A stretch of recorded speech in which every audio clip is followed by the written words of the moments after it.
Yes, mates, how's it going? My name's Lee. This video is a part of a mini-series where I'll focus on one team from the Premier League per video, and in this we'll predict lineups, tactics and decide who's a viable FPL option for the 23-24 FPL season. If you enjoy FPL content, please consider subscribing to the channel. Nice little click down below. Anyway, this video will focus on this lot. Let's rock and roll.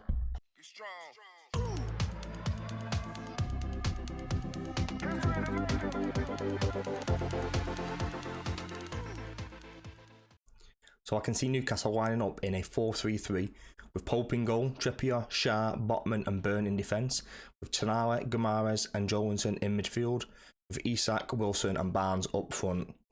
So you notice each player's got a little symbol next to the name. A cross means I don't see them as a viable FPL option.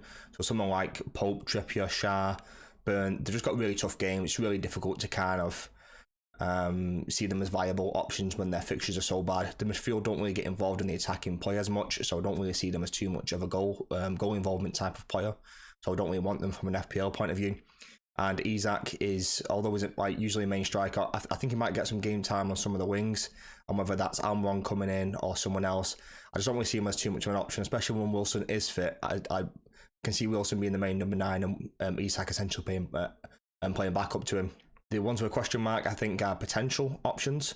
So someone like a Botman, because we know he's nailed, like we know he's got a good injury record, and he's a good price as well. That the only thing holding him back is the fixtures. Like he could be a cross, to be honest, but I still think he's a decent option. But only after these series of games, I can see people going for him and hanging on for him too long and losing value in him, and that would be my main concern about owning him right now, as opposed to hanging on for a few weeks and then potentially bringing him in like with a wild card in 5 or 6, or just bring him in as a normal transfer. Then that's always an option for me. Someone like Callum Wilson is always a threat. He always scores goals. He's always clinical. He's a great finisher. He's on penalties as well, so he's always got that going for him. I just think Harvey Barnes is a really good buy by Newcastle. He just fits their play style so well. He's energetic. He's quick. He's direct. He's a little bit inconsistent, I think. I expect him to get maybe 10 goals, 10 assists a season, but he doesn't ever really kind of hit that. Like, he has these little purple patches. It's about trying to catch those purple patches, and one of those patches might be after these set of series of games. So tactics-wise from Newcastle, I think it's going to be more the same from last season. A lot of spamming the ball in the box from Trippier, high energy, high press, high work rate.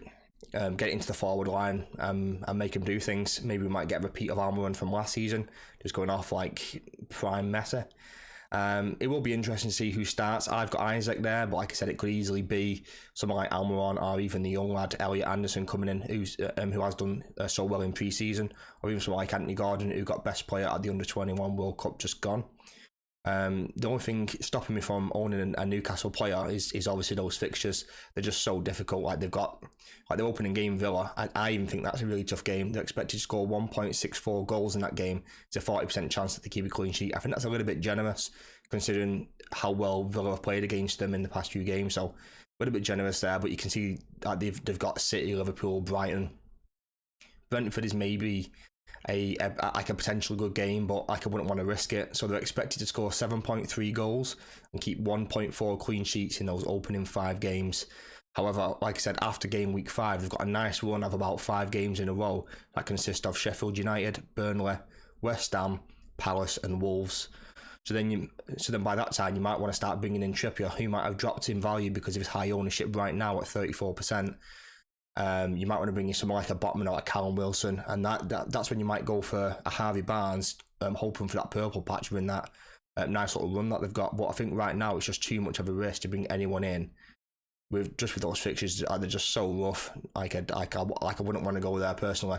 Have you got anyone from Newcastle in your team right now? Like Trippier's ownership is through the roof, and same with Botman. Like, it's not something I'm going for. Is it something you've got in your team right now? Leave a comment down below. Let me know your reasons why. Right, mates, that's it for today's video. So we covered predicted lineups and who I consider to be a viable FPL option. If you enjoyed the video or found it helpful, please consider subscribing to the channel. Anyway, have a nice day. Peace and love.